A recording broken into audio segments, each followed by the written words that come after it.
नमस्कार दोस्तों, मैं देवराज और आपका मेरे चैनल इंग्लिश स्टडी लवर्स में स्वागत है। दोस्तों, आज की ये क्लास आपके लिए बहुत ही इंपॉर्टेंट होने वाली है, क्योंकि आज की इस क्लास के अंतर्गत हम आपके लिए ऑब्जेक्ट को कवर करने जा रहे हैं। यानी इंग्लिश के अंतर्गत ऑब्जेक्ट क्या है, ऑब्जेक्ट के एक सेंटेंस में कितने फंक्शन होते हैं और यह सेंटेंस में किस तरीके से काम करता है, इन सारी चीजों के बारे में आज हम आपको बताने वाले हैं। तो दोस्तों, वीडियो में बने रहो। दोस्तों, जो ऑब्जेक्ट होता है, अब ये जो ऑब्जेक्ट होता है उसको हम कर्म बोलते हैं। क्या बोलते हैं? कर्म बोलते हैं। अब ऑब्जेक्ट को समझेंगे दोस्तों, एक मिनट, थोड़ा सा ऑब्जेक्ट को समझेंगे। यानी पिछली क्लास के अंतर्गत हमने आपको सब्जेक्ट को समझाया था। यदि आपने उस वीडियो को नहीं देखा है तो प्लीज जाकर उस चैनल पर वीडियो को देख सकते हैं। यदि आपके सब्जेक्ट समझ में आ गया तो ऑब्जेक्ट भी समझ में आ जाएगा। यानी किसी सेंटेंस में जब कोई व्यक्ति या नाउन और प्रोनाउन मुख्य कर्ता धर्ता होता है, एक्शन करने वाला होता है, उसे बोलते हैं सब्जेक्ट। ऑब्जेक्ट किसे बोलते हैं? यानी जब कोई नाउन या प्रोनाउन का प्रभाव किसी अन्य वर्ड पर पड़े, यानी क्रिया का जो फल होता है, यानी जो कर्ता कार्य करता है, उसे हम ऑब्जेक्ट बोलते हैं। क्या बोलते हैं? ऑब्जेक्ट बोलते हैं। कैसे बोलते हैं? जैसे मैं यहां पर एक एग्जांपल लिखना चाहता हूं, जैसे Ram eats an a mango. Mango, तो यहां पर राम ऑब्जेक्ट हुआ, ईट से एक वर्ब हुई और ए आर्टिकल हुआ और मैंगो क्या हुआ? एक ऑब्जेक्ट हुआ। क्या हुआ? ऑब्जेक्ट हुआ, क्योंकि राम क्या खाता है? मैंगो। क्या खाता है? मैंगो। तो मैंगो यहां पर क्या है? एक ऑब्जेक्ट का काम कर रहा है।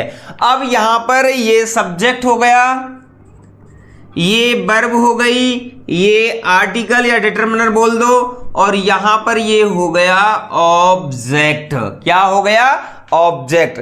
अब यहां पर जब ये ऑब्जेक्ट हो गया तो ऑब्जेक्ट के कौन कौन से फंक्शन होते हैं, जिससे कि, या कौन कौन सी कैरेक्टरिस्टिक्स होती हैं जिससे हम ऑब्जेक्ट को बड़े ही आसानी से पहचान सकते हैं, उन सारी कैरेक्टरिस्टिक्स को मैं आज आपके लिए बताने वाला हूं। यदि आपने इन चीजों को सीख लिया तो जीवन में आपसे यदि कोई पूछे कि ऑब्जेक्ट क्या है, तो आप मिनटों में बता सकते हैं कि ऑब्जेक्ट सर ये होगा, बिना एनी डाउट के।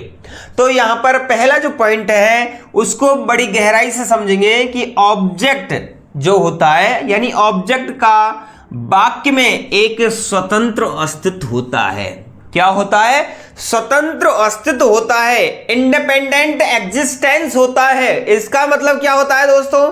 यानी जिस तरीके से सब्जेक्ट अपने ऊपर स्वतंत्र अस्तित्व होता है, उसी तरह ऑब्जेक्ट भी अपने आप में एक स्वतंत्र अस्तित्व होता है, ये किसी पर डिपेंड नहीं होता है। यानी मैंगो यहां पर खुद एक नाउन और प्रोनाउन है। यानी ऑब्जेक्ट एक नाउन भी हो सकता है, प्रोनाउन हो सकता है, वो अपने आप में एक स्वतंत्र अस्तित्व होता है। ये बड़ी एग्जाम में पूछे जाते हैं क्वेश्चन कि ऑब्जेक्ट वाक्य में किस रूप में काम करता है, क्या होता है, तो आपको जवाब देना कि ये इंडिपेंडेंट एग्जिस्टेंस होता है, यानी एक स्वतंत्र अस्तित्व होता है ऑब्जेक्ट का। समझ में आ गई बात? यानी स्वतंत्र अस्तित्व होता है, ये पहला फंक्शन होता है ऑब्जेक्ट का। सेकंड समझेंगे दोस्तों, वाक्य में ऑब्जेक्ट। वाक्य में ऑब्जेक्ट नाउन या प्रोनाउन हो सकता है। क्या हो सकता है? नाउन या प्रोनाउन हो सकता है। ये आपको ध्यान रखना है। यानी जिस तरीके से वाक्य में सब्जेक्ट नाउन और प्रोनाउन होता है, उसी तरीके से एक ऑब्जेक्ट सेंटेंस में नाउन और प्रोनाउन हो सकता है। एग्जाम्पल के माध्यम से समझना चाहेंगे। जैसे यहां पर एक एग्जाम्पल है कि मयंक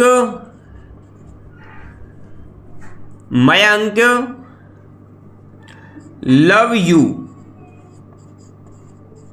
तो दोस्तों, हमें यहां ध्यान रखना है कि जो मयंक है, मयंक सब्जेक्ट, लव एक क्रिया हुई, मयंक एक सब्जेक्ट, लव एक क्रिया हुई, और यू क्या है? यहां एक ऑब्जेक्ट है। क्या है? ऑब्जेक्ट है। क्यों है ऑब्जेक्ट? क्योंकि यू और your, you subject case, you objective case, और योर क्या है? पजेसिव केस होता है। तो मयंक लव यू, मयंक तुम्हें प्यार करता है, तो यू यहां पर क्या है, एक प्रोनाउन है, और यहां पर मैंगो क्या है, एक नाउन है। यानी हम समझ गए कि यहां पर नाउन और प्रोनाउन के तौर पर ऑब्जेक्ट काम कर सकता है, ये आपको ध्यान देना है। यानी नाउन भी हो सकता है और प्रोनाउन भी हो सकता है, इस बात को आपको ध्यान देना। ये ना ऑब्जेक्ट का दूसरा फंक्शन होता है। थर्ड जो फंक्शन है, जो ऑब्जेक्ट है वो क्या काम करता है, वाक्य में ऑब्जेक्ट सब्जेक्ट के एक्शन से प्रभावित होता है, ये आपको ध्यान रखना है। यानी जो ऑब्जेक्ट होता है वो हमेशा सब्जेक्ट के एक्शन से प्रभावित होता है। जैसे कि मयंक लव यू, तो यू प्रभावित हो रहा है किसके कार्य से, मयंक के कार्य से, तो यहां पर ऑब्जेक्ट सब्जेक्ट के एक्शन से प्रभावित हो रहा है। ये दोस्तों आप हल्के में मत लेना, बड़ी बड़ी एग्जाम्स में, यानी RPSC second grade, first grade और थर्ड ग्रेड इंग्लिश के पेपर में ये सारे क्वेश्चंस पुटअप किए जाते हैं, और ज्यादातर ये क्वेश्चन जो पूछे जाते हैं वो सेकंड ग्रेड इंग्लिश के एग्जाम में पूछे जाते हैं। इसलिए मैं आपको बता रहा हूं, क्योंकि मैंने बहुत सारे एग्जाम्स दिए हैं, मैं खुद एक सेकंड ग्रेड टीचर हूं, तो मुझे पता है किस प्रकार के प्रश्न यहां पर पूछे जाते हैं।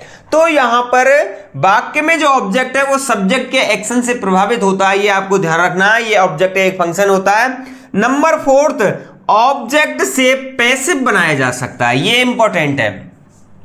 क्या बनाया जाता है, एक पैसिव बनाया जा सकता है, किससे, ऑब्जेक्ट से। यानी ऑब्जेक्ट से एक पैसिव बनाया जा सकता है कुछ अपवादों को छोड़ के।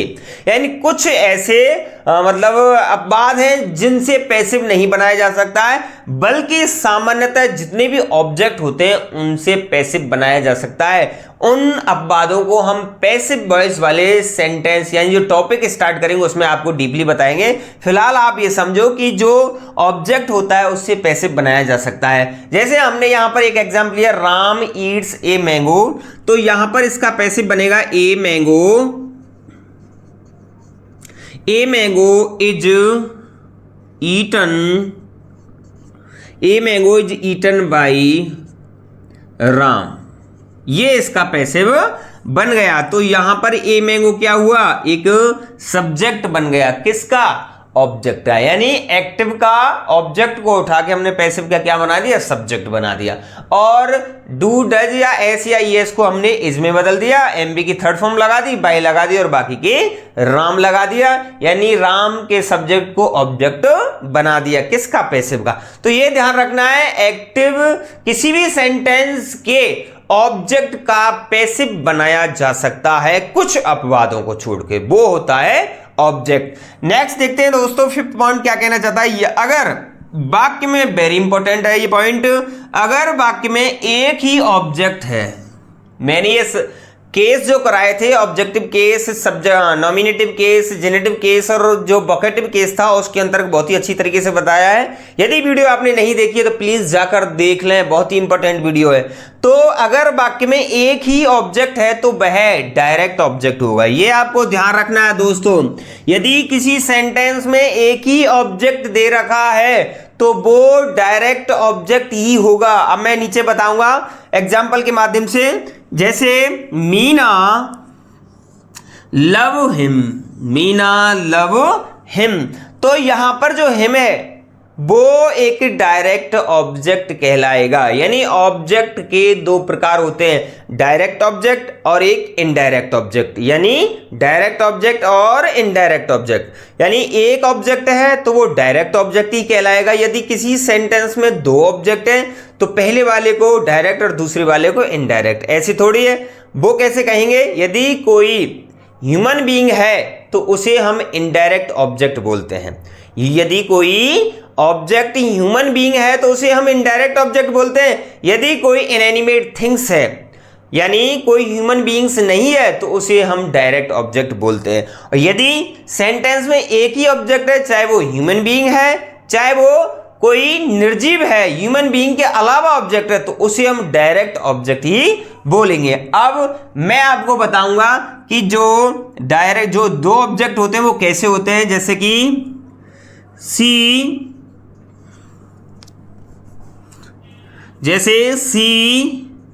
गेव मी ए बुक, अब यहां पर इस सेंटेंस के अंतर्गत सी सब्जेक्ट हुआ, गेव वर्ब हुई, मी ऑब्जेक्ट हुआ और ए बुक भी ऑब्जेक्ट है। अब यहां पर दो ऑब्जेक्ट है, यदि एक ही ऑब्जेक्ट होता तो यहां पर ये डायरेक्ट ऑब्जेक्ट होता। यदि दो ऑब्जेक्ट हैं तो एक डायरेक्ट ऑब्जेक्ट होगा और एक इनडायरेक्ट ऑब्जेक्ट होगा। अब इनमें डायरेक्ट ऑब्जेक्ट कौन सा है? इनडायरेक्ट ऑब्जेक्ट वो होता है जो ह्यूमन बीइंग से रिलेटेड होता है, जैसे कि कोई पर्सन या फीमेल से रिलेटेड होता है। तो यहां पर मी क्या है? एक ह्यूमन बीइंग है, तो ये एक इनडायरेक्ट ऑब्जेक्ट है। और आ बुक एक ह्यूमन बीइंग ऑब्जेक्ट नहीं है, एक निर्जीव वस्तु है, तो इसे हम डायरेक्ट ऑब्जेक्ट की संज्ञा देते हैं। तो आपको ये ध्यान रखना है, यदि एक वाक्य में एक ही ऑब्जेक्ट होता है तो उसे डायरेक्ट ऑब्जेक्ट ही बोलते हैं, और यदि वाक्य में एक से अधिक ऑब्जेक्ट होते हैं तो उसे हम एक इनडायरेक्ट ऑब्जेक्ट होता है और एक डायरेक्ट ऑब्जेक्ट होता है। नेक्स्ट देखेंगे दोस्तों, ये आ गया है कि नीचे यदि किसी वाक्य में एक से अधिक, यदि किसी वाक्य में एक से अधिक ऑब्जेक्ट हो, कर्म हो, ऑब्जेक्ट मतलब कर्म हो, तो उन ऑब्जेक्ट्स को एक को डायरेक्ट ऑब्जेक्ट बोलते हैं, दूसरे को हम इनडायरेक्ट ऑब्जेक्ट बोलते हैं। ये आपको ध्यान रखना है। मैंने बताया था यदि किसी वाक्य के अंतर्गत दो ऑब्जेक्ट होते हैं तो एक ऑब्जेक्ट को डायरेक्ट और दूसरे को इनडायरेक्ट बोलते हैं। अब आपको देखना है कि इनडायरेक्ट कौन सा है और डायरेक्ट कौन सा है। यदि ह्यूमन बीइंग है तो इनडायरेक्ट ऑब्जेक्ट है, और इनडायरेक्ट ऑब्जेक्ट आपको पता लग गया है तो वो दूसरा कौन सा हो जाएगा? डायरेक्ट ऑब्जेक्ट नॉर्मली हो जाएगा। इस बात को आपको ध्यान रखना है। जैसे किसी सेंटेंस में दो ऑब्जेक्ट आते हैं तो एक डायरेक्ट ऑब्जेक्ट हो सकता है और एक इनडायरेक्ट ऑब्जेक्ट हो सकता है। तो यहां पर समझेंगे कि जो डायरेक्ट ऑब्जेक्ट है यानी प्रत्यक्ष जो ऑब्जेक्ट है, प्रत्यक्ष जो कर्म है, उसे हम इंग्लिश लैंग्वेज के अंतर्गत एक्यूजेटिव केस कहते हैं। ये आपको ध्यान रखना है। कई बार आरपीएससी सेकंड ग्रेड ने पूछा है कि डायरेक्ट ऑब्जेक्ट को क्या कहा जाता है, तो आपका सीधा सा सिंपल जवाब होना चाहिए कि डायरेक्ट ऑब्जेक्ट को हम एक्यूजेटिव केस कहते हैं। ये आपको बहुत ही याद रखना है, बहुत ही इंपॉर्टेंट है कि एक्यूजेटिव केस पूछे तो डायरेक्ट ऑब्जेक्ट, और डायरेक्ट ऑब्जेक्ट है तो एक्यूजेटिव केस होता है। और ये एक अफेक्टेड होता है। क्या होता है? अफेक्टेड होता है। इस बात को आपको ध्यान रखना है कि डायरेक्ट ऑब्जेक्ट को एक्यूजेटिव केस कहते हैं और ये एक अफेक्टेड ऑब्जेक्ट होता है, प्रभावित ऑब्जेक्ट कर्म होता है। इस बात को आपकी जानकारी रखनी चाहिए। अब ये हो गया डायरेक्ट ऑब्जेक्ट। अब देखेंगे इनडायरेक्ट ऑब्जेक्ट यानी अप्रत्यक्ष कर्म क्या होता है। तो दोस्तों आपको ध्यान रखना है, इसे इंग्लिश लैंग्वेज के अंतर्गत डेटिव केस बोलते हैं। क्या बोलते हैं? डेटिव केस बोलते हैं। जिस तरीके से डायरेक्ट ऑब्जेक्ट को एक्यूजेटिव केस बोला जाता है और वो अफेक्टेड होता है, उसी तरीके से इनडायरेक्ट ऑब्जेक्ट को डेटिव केस बोलते हैं। और ये एक रेसिपिएंट होता है। क्या होता है? रेसिपिएंट, ग्राह्य होता है, प्राप्त करने वाला होता है। इस बात की आपको जानकारी होनी अति आवश्यक है। कई बार डायरेक्टली सेकंड ग्रेड एग्जाम में पूछा गया है कि इनडायरेक्ट ऑब्जेक्ट को क्या बोला जाता है, तो हमने लिखा डेटिव केस बोला जाता है। डायरेक्ट ऑब्जेक्ट को क्या बोला जाता है, तो इसका आंसर सीधा होना चाहिए एक्यूजेटिव केस बोला जाता है। अब एग्जाम्पल के माध्यम से समझना चाहेंगे कि मोहन रोट आ बुक। तो मोहन क्या है? एक सब्जेक्ट है, रोट एक वर्ब है और ए बुक क्या है? ये एक ऑब्जेक्ट है। अब यहां पर दो ऑब्जेक्ट तो नहीं है यहां पर। अब यहां पर एक ही सिंगल ऑब्जेक्ट दे रखा है, तो इसको क्या नाम देंगे? डायरेक्ट ऑब्जेक्ट दें या इनडायरेक्ट ऑब्जेक्ट दें? ये बहुत ही कंफ्यूजन वाला टॉपिक है। तो आपको बिना सोचे समझे आपको एक माइंड में बात याद रख लेनी है कि जो किसी सेंटेंस में यदि एक ही ऑब्जेक्ट पूछा जाता है तो वो दोस्तों एक डायरेक्ट ऑब्जेक्ट ही होता है, चाहे वो ह्यूमन बीइंग्स है या नॉन ह्यूमन बीइंग्स है। इस बात को आपको ध्यान में रखना है, जहन में रखना है कि यदि किसी सेंटेंस में एक ही ऑब्जेक्ट पूछा जाता है, चाहे वो ह्यूमन बीइंग है चाहे नॉन ह्यूमन बीइंग है, तो वो एक डायरेक्ट ऑब्जेक्ट ही कहलाएगा। इस बात की आपको जानकारी रखनी चाहिए। तो ये यहां पर एक डायरेक्ट ऑब्जेक्ट हो जाएगा। ये कई बार एग्जाम में पूछा गया है, आरपीएससी सेकंड ग्रेड ने पूछा है, राजस्थान आरपीएससी ने, कि यहां ये जो ए बुक है यानी कोई भी एक ऑब्जेक्ट आ सकता है कि ये कौन सा ऑब्जेक्ट है। ऑप्शन में दे रखा होता है कि डायरेक्ट है, इनडायरेक्ट है, बोथ ऑफ है, यानी दोनों है, इनमें से कोई भी नहीं, नन ऑफ द एबव। तो आपको उसका आंसर देना है कि ये एक डायरेक्ट ऑब्जेक्ट है, चाहे ह्यूमन बीइंग हो चाहे नॉन ह्यूमन बीइंग हो। नेक्स्ट देखेंगे दोस्तों, सी लाइक्स हिम। तो यहाँ पर सब्जेक्ट है और यहाँ पर एक वर्ब है और हिम भी क्या है, एक ऑब्जेक्ट है। अब आपने देखा मैंने यहाँ पर दो एग्जांपल लिखे हैं, यहाँ पर एक नॉन ह्यूमन बीइंग है, यहाँ पर ह्यूमन बीइंग है। इससे कोई फर्क नहीं पड़ता है, क्योंकि फर्क इससे पड़ता है कि इसमें कितने ऑब्जेक्ट हैं। तो आपको देखना है कि सेंटेंस और इस सेंटेंस के अंतर्गत केवल एक ही ऑब्जेक्ट है, तो यहाँ पर ये एक कौन सा ऑब्जेक्ट कहलाएगा, डायरेक्ट ऑब्जेक्ट कहलाएगा। यदि आपसे पूछे कि ये कौन सा ऑब्जेक्ट है, तो आपको जवाब देना कि ये डायरेक्ट ऑब्जेक्ट है। क्यों है, क्योंकि ये नियम है इंग्लिश ग्रामर का। क्यों है, क्योंकि ये नियम है इंग्लिश ग्रामर का। नेक्स्ट देखते हैं दोस्तों कि सी गेव मी आ बुक। अब यहां पर सी सब्जेक्ट आया है दोस्तों, गेव यहां पर वर्ब आई है, मी यहां पर एक ऑब्जेक्ट है, ठीक है ना, और यहां पर ए बुक भी क्या है, ऑब्जेक्ट है। अब हम इसकी क्वालिटी को देखकर बताएंगे कि कौन सा इनडायरेक्ट है और कौन सा डायरेक्ट है। मैंने बताया था कि सिंगल है तो डायरेक्ट ऑब्जेक्ट है, और दो हैं तो एक डायरेक्ट ऑब्जेक्ट हो सकता है, एक इनडायरेक्ट ऑब्जेक्ट हो सकता है। अब यहां पर जो मी है एक ह्यूमन बीइंग ऑब्जेक्ट है, प्रोनाउन है, तो यहां पर ये क्या है, इनडायरेक्ट ऑब्जेक्ट है। क्या है, इनडायरेक्ट ऑब्जेक्ट है। और यहां पर ये ए बुक है वो नॉन ह्यूमन बीइंग्स थिंग्स है, तो यहां पर ये क्या है, एक डायरेक्ट ऑब्जेक्ट है। क्या है, डायरेक्ट ऑब्जेक्ट है। यहां पर ये डायरेक्ट ऑब्जेक्ट और यहां पर ये इनडायरेक्ट ऑब्जेक्ट, इस बात की आपको जानकारी होनी चाहिए। अब नेक्स्ट देखते हैं, she gave a book to me. अब यहां पर प्रीपोजिशन लगा के उसने ऑब्जेक्ट यूज किया है, तो घबराने की आवश्यकता नहीं है। सी एक सब्जेक्ट हो जाएगी, एक वर्ब है, और ए बुक यहां पर क्या हो जाएगा, एक डायरेक्ट ऑब्जेक्ट हो जाएगा। अगर यदि आपसे पूछे कि टू मी क्या है, टू मी क्या है, तो कुछ ऐसी क्रिया हैं जो अपने वर्ब को लगने के बाद जैसे कि फोर लेती हैं, और कुछ ऐसी क्रिया है जो अपने बाद टू लगाकर ऑब्जेक्ट को लेती हैं। तो यहां पर ये एक प्रोपोजिशनल ऑब्जेक्ट हो जाएगा, प्रोपोजिशनल ऑब्जेक्ट, प्रीपोजिशनल ऑब्जेक्ट हो जाएगा। इस बात की आपको जानकारी होनी चाहिए। अब यहां पर थोड़ा सा समझेंगे, मैंने पहले ही बता दिया लेकिन उसको लिख दिया है, जैसे कि आप नोट्स बना लें। जिन वाक्यों में दो ऑब्जेक्ट आते हैं, जैसे डायरेक्ट ऑब्जेक्ट और इनडायरेक्ट ऑब्जेक्ट, तो डायरेक्ट ऑब्जेक्ट के अंतर्गत ये आपको ध्यान रखना है, जो डायरेक्ट ऑब्जेक्ट होता है उसके अंतर्गत नॉन लिविंग थिंग्स आती हैं। नॉन लिविंग थिंग्स आती हैं, अमानवीय वस्तुएं। अमानवीय नहीं कहते, हाँ अमानवीय, जैसे कि नॉन लिविंग्स का मतलब होता है निर्जीव वस्तुएं। निर्जीव वस्तुएं जैसे कि एनिमल आ सकता है, निर्जीव है तो चल फिर सकते हैं, वर्ड्स आता है और थिंग्स आता है।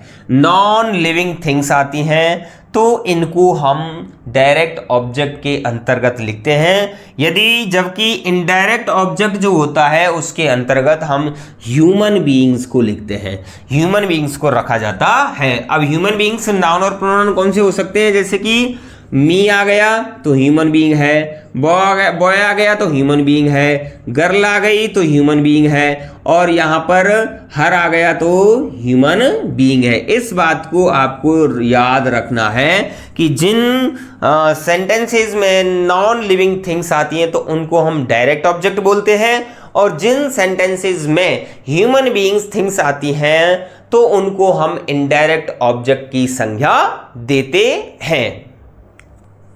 लेकिन जब किसी सेंटेंस में दो ऑब्जेक्ट आते हैं और जब इनडायरेक्ट ऑब्जेक्ट को बाद में रखते हैं तो कौन सी प्रीपोजिशन आती है, अब उसके बारे में देखते हैं। तो यहां पर कुछ क्रियाएं ऐसी होती हैं जो इनडायरेक्ट ऑब्जेक्ट को डायरेक्ट ऑब्जेक्ट के बाद रखे जाने पर प्रीपोजिशन फोर लेती हैं। ये आपको ध्यान रखना है। जैसे कि मैंने कोई सेंटेंस लिखा, सी गेव मी ए बुक, तो सी सब्जेक्ट, यानी मैं यहां आपको लिख कर बताता हूं, जैसे सी गेव मी ए बुक, तो ये नियम क्या कहना चाहता है, मैं आपको बताऊं सी, तो मैं बताता हूं कि ये नियम क्या कहना चाहता है। जैसे कि ये कहना चाहता है कि कुछ क्रियाएं ऐसी होती हैं जो इनडायरेक्ट ऑब्जेक्ट को डायरेक्ट ऑब्जेक्ट के बाद रखे जाने पर प्रीपोजिशन क्या लेती है, फोर लेती है। वो कैसे लेती है, पहले समझेंगे नियम को।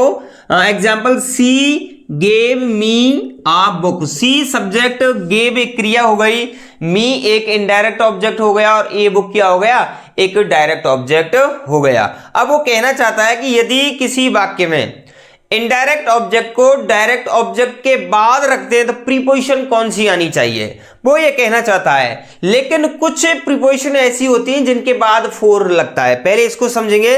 जैसे कि यहां पर इसने लिख दिया सी गेव ए बुक। अब हम इसे इनडायरेक्ट ऑब्जेक्ट के बाद रखेंगे तो यहां पर टू लगेगा, टू मी। क्या लगेगा, टू मी। अब वो ये कहना चाहता है, लेकिन कुछ प्रीपोजिशन ऐसी होती है, जैसे ब्रिंग है, इंपॉर्टेंट है, बहुत ही इंपॉर्टेंट है ये रूल, बहुत ही वेरी इंपॉर्टेंट है। परीक्षा में खूब सारे क्वेश्चन इससे पूछे जाते हैं। तो एक क्रिया ब्रिंग है, जो ब्रिंग लगती है तो उसके बाद जब डायरेक्ट ऑब्जेक्ट के बाद इनडायरेक्ट ऑब्जेक्ट को रखते हैं तो ब्रिंग ऐसी क्रिया है जिसके बाद क्या लगता है, फोर लगता है। एक बाई ऐसी क्रिया है जो फोर लेती है, मेक ऐसी क्रिया है जो फोर लेती है, कॉल ऐसी क्रिया है जो फोर लेती है, गेट ऐसी क्रिया है जो फोर लेती है और फाइंड ऐसी क्रिया है जो क्या लेती है, फोर लेती है।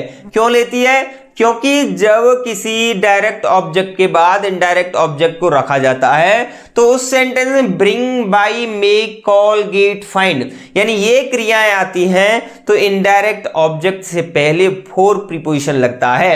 यदि ये क्रियाएं नहीं आती है तो प्रीपोजिशन टू का प्रयोग किया जाता है। जैसे कि मैंने यहां बताया सी गेव मी ए बुक। यदि ए बुक को बाद में रखते हैं, सॉरी टू को, मी को बाद में रखते हैं तो सी गेव, यहां पर गेव क्रिया है, इनमें से कोई सी भी गेव क्रिया नहीं, bring, by, make, call, get, find इनमें से एक भी क्रिया नहीं है तो प्रीपोजिशन क्या लगेगा, टू लगेगा। यदि इनमें से कोई क्रिया होती तो यहां पर टू की जगह क्या लग जाता, फोर लग जाता। इस बात को आपको ध्यान रखना, बहुत ही इंपॉर्टेंट है। एग्जाम्पल के माध्यम से समझना चाहेंगे। She bought a mobile for him, यानी हम इसको ऐसे लिख सकते हैं she brought him a mobile. इसको ऐसे लिखें। यदि हम इनडायरेक्ट ऑब्जेक्ट को डायरेक्ट ऑब्जेक्ट के बाद रखते हैं तो इनमें से कोई क्रिया आती है तो प्रीपोजिशन कौन सा लगेगा, फोर लगेगा। कौन सा लगेगा, फोर लगेगा। इस बात को ध्यान रखना है। सी ब्रॉट, ब्रिंग की सेकंड फॉर्म होगी she brought a mobile for him, क्योंकि यदि हम ऐसे लिखें कि she brought him a mobile यानी हमने इनडायरेक्ट ऑब्जेक्ट को डायरेक्ट ऑब्जेक्ट से पहले लग दिया तो कोई प्रीपोजिशन यूज नहीं होगी। यदि हम डायरेक्ट ऑब्जेक्ट के बाद इनडायरेक्ट ऑब्जेक्ट को रखते हैं और इनमें से कोई क्रिया आती है तो प्रीपोजिशन कौन सी लगती है, फोर लगती है। यदि इनमें से कोई क्रिया नहीं आती है तो इनडायरेक्ट ऑब्जेक्ट को बाद में रखते हैं तो प्रीपोजिशन कौन सा लगता है, टू लगता है। इस बात को आपको ध्यान रखना है। नेक्स्ट एग्जाम्पल देखेंगे। My mom made tea for me. Four क्यों लगाया है, क्योंकि यहां पर क्या आया है, मेड आया है और यहां पर टी क्या है, डायरेक्ट ऑब्जेक्ट है। जब इनडायरेक्ट ऑब्जेक्ट को डायरेक्ट ऑब्जेक्ट के बाद रखते हैं तो प्रीपोजिशन क्या लगता है, फोर लगता है। क्या लगता है, फोर लगता है। नेक्स्ट देखेंगे दोस्तों। He got a job for her, तो सब्जेक्ट, क्रिया, अ जॉब ये क्या है, डायरेक्ट ऑब्जेक्ट है। फोर क्यों लगाया, क्योंकि यहां पर क्या दे रखी है, गेट की सेकंड फॉर्म गॉट दे रखी है। यानी bring, by, make, call, get, find में से कोई से भी वर्ब आती है और जब इनके बाद इनडायरेक्ट ऑब्जेक्ट को रखा जाता है तो प्रीपोजिशन कौन सी लगती है, फोर लगती है। और हर क्या है, इनडायरेक्ट ऑब्जेक्ट है। यानी सीधी बात है, bring, by, make, call, get, find के बाद दो ऑब्जेक्ट पूछे जाते हैं। यानी दो का मतलब इनके बाद पहले डायरेक्ट ऑब्जेक्ट आता है, उनके बाद प्रीपोजिशन फोर लगती है, उनके बाद इनडायरेक्ट ऑब्जेक्ट पूछा जाता है। इनमें से यदि कोई क्रिया नहीं होती है तो प्रीपोजिशन कौन सा लगता है, टू लगता है। नीचे समझेंगे अन्य सभी क्रियाओं के साथ। अब बाकी की जो अन्य सभी क्रियाएं हैं, bring, by, make, call, get, find के बाद जो भी क्रियाएं बचती हैं और जिस सेंटेंस में दो क्या आते हैं, ऑब्जेक्ट आते हैं, तो इनडायरेक्ट ऑब्जेक्ट को बाद में लिखते हैं तो प्रीपोजिशन कौन सा लगता है, टू लगता है। जैसे मैंने उसमें बताया सी गेव मी ए बुक वाले में, तो यहां पर प्रीपोजिशन कौन सा लगेगा, टू लगेगा। इस बात को आपको ध्यान रखना है। जैसे मीना सब्जेक्ट, गेव वर्ब, ए फोन क्या है, डायरेक्ट ऑब्जेक्ट है। अब हमने यहां पर डायरेक्ट ऑब्जेक्ट के बाद इनडायरेक्ट ऑब्जेक्ट रखना चाहा है तो यहां पर प्रीपोजिशन कौन सी लगेगी? टू लगेगी। यदि इस जगह यहां पर क्रिया bring, by, make, call, get, find आती तो यहां पर प्रीपोजिशन कौन सा लगाते? फोर लगाते। कौन सा लगाते? फोर लगाते। ये वेरी इंपॉर्टेंट क्वेश्चन है, कई बार डायरेक्टली एग्जाम में पूछा जाता है, सेकंड ग्रेड के एग्जाम में पूछा जाता है, थर्ड ग्रेड के भी एग्जाम में, फर्स्ट ग्रेड के एग्जाम में भी पूछा जाता है। तो इस चीज को आपको ध्यान रखना है। ये क्रियाएं bring, by, make, call, get, find के बाद यदि हम डायरेक्ट ऑब्जेक्ट के बाद इनडायरेक्ट ऑब्जेक्ट रखते हैं तो प्रीपोजिशन फोर आता है, और यदि अन्य क्रिया आती है तो इनडायरेक्ट ऑब्जेक्ट को बाद में रखते हैं तो प्रीपोजिशन कौन सा आता है? टू लगता है। तो यदि हमने टू लिख दिया तो इसको बोलेंगे क्या? क्या बोलेंगे? तो दोस्तों ध्यान रखना है, जैसे टू हिम यानी टू प्लस कोई भी ऑब्जेक्ट आता है, इनडायरेक्ट ऑब्जेक्ट आता है, तो उसको हम प्रपोजिशनल फ्रेज भी बोल सकते हैं और एडवर्बियल भी बोल सकते हैं। दोनों ही सही हो सकते हैं, हालांकि इन चीजों पर विवाद रहता है, लेकिन सामान्यतः हम इनको प्रीपोजिशनल फ्रेज बोल सकते हैं और एडवर्बियल भी बोल सकते हैं जब इन क्रियाओं के बाद अन्य क्रिया आती है और इनडायरेक्ट ऑब्जेक्ट को डायरेक्ट ऑब्जेक्ट के बाद रखते हैं तो टू लगाते हैं। तो टू प्लस हिम या जो भी प्रोनाउन या नाउन आता है तो उसके लिए हम उसे प्रपोजिशनल फ्रेज भी बोल सकते हैं और एडवर्बियल भी बोल सकते हैं। नेक्स्ट दो ऑब्जेक्ट है वो क्या काम करता है? सब्जेक्ट की तरह ऑब्जेक्ट भी, यानी सब्जेक्ट की तरह ऑब्जेक्ट भी नॉमिनल फंक्शन होता है, नाम मात्र का फंक्शन होता है। और वो कैसे काम करता है? नाउन फ्रेज की तरह और क्लॉज की तरह, नाउन क्लॉज की तरह। यानी सब्जेक्ट की तरह ऑब्जेक्ट भी किसी वाक्य में नाउन फ्रेज और क्लॉज, नाउन क्लॉज का काम करता है और इसका एक नॉमिनल फंक्शन भी होता है। इस बात को आपको ध्यान रखना है। और नेक्स्ट जो फंक्शन है होता है ऑब्जेक्ट, वो क्या है? यह प्रेडिकेट का भाग होता है तथा वर्ब के बाद आता है। यानी जो ऑब्जेक्ट होता है वो हमेशा प्रेडिकेट का भाग होता है और ये वर्ब के बाद आता है। यानी मैंने आपको बताया था, यदि ये सब्जेक्ट, इस वाक्य को ही देखें, कोई सा भी सेंटेंस ले लो, उससे कोई फर्क नहीं पड़ता है। सी सब्जेक्ट गेव ए क्रिया आ बुक, ये यहां पर ऑब्जेक्ट हो गया, टू मी ये ऑब्जेक्ट हो गया, प्रपोजिशनल फ्रेज हो गया। यदि कोई आपसे पूछे कि gave a book to me, ये क्या है? ये एक प्रेडिकेट है। क्या है? एक प्रेडिकेट है। यदि गेव को ही पूछे तो ये क्या है? केवल प्रेडिकेटर है। क्या है? प्रेडिकेटर है। यदि वर्ब को ही पूछे तो प्रेडिकेटर है और सब्जेक्ट के बाद वाला हिस्सा होता है तो उसे हम क्या बोलते हैं?